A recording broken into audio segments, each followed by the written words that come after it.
what are your reflections when we look at justice and a society that is truly reconciled, and where does justice fit into it? I guess a definition we use sometimes, John Paul Lederach talks about reconciliation as justice, mercy, truth, and peace coming together, and you kind of need all of them. It's not one or the other. What's your reflection on the role of justice in bringing reconciliation? And is justice always retributive? Can it be restorative? Or should it be restorative? Or there's big questions, I guess. I think it is an important aspect of reconciliation. I can remember one woman who gave awful graphic evidence about the gang rape of her 3 daughters and herself. And at the end, when she'd finished, she said to me, can I say something else? And lawyers hate a witness who says, because they think, God, what's she going to come out? And she said, I want to thank you for listening to my story. Mm.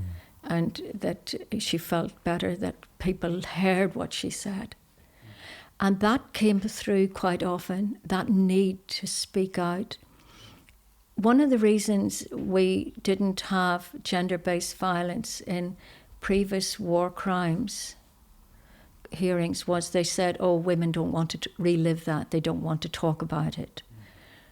And they'll be ostracised by their families if it comes out. But that was never my experience. They wanted to talk. They wanted it known. Yes, of course, some of them wanted to forget it. But one of the things, again, I'm deviating slightly, but it maybe will help explain something. The British legal system that was taken to the colonies included a statement about rape, which was made by a guy called Lord Hale in, I think it was 1770 something. When I meet Lord Hale in the afterlife, I'll straighten him out. But he said, rape is easy to allege and hard to disprove. And with that went that saying, plus if they don't complain early, they're making it up.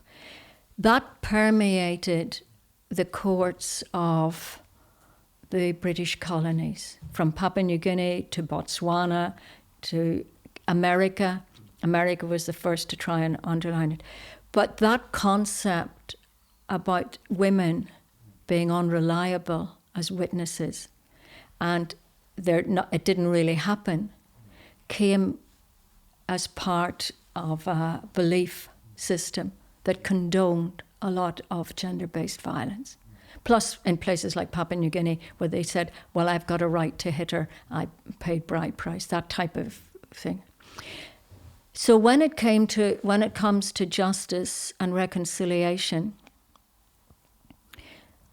one of the mistakes I think that was made here, and it was also acknowledged to have been made in Bougainville, was a failure to involve women in the reconciliation and peacekeeping. The person in charge of the decommissioning in Sierra Leone was Irish, been in the Irish Army, and had worked in Cambodia. And he said his one regret was it didn't involve the women more in the peacekeeping, in the peace process. Because at the end of the day, it's the women that will have to implement it back home. So do justice, and I think the justice is necessary. All right, our court was an expensive court by West African standards. But it gave people a chance to hear, it gave people a chance to speak. And the fact that they had the outreach that went out into the villages, went out into the schools, went out into the churches and talked to people, contributed very widely to its acceptance. Yes, the amputees justifiably said, what about us? What about money being spent on us? And that is part of the victim's plea We don't need just seeing people put in jail. We need to be looked after too. So do they go together? I think they're necessary. I accept that quite often maybe the justice bit can be expensive by standards of the ordinary person in the street. But certainly listening to people in Bougainville and listening to people in Sierra Leone, it came across very clearly how they wanted what they suffered to be made known.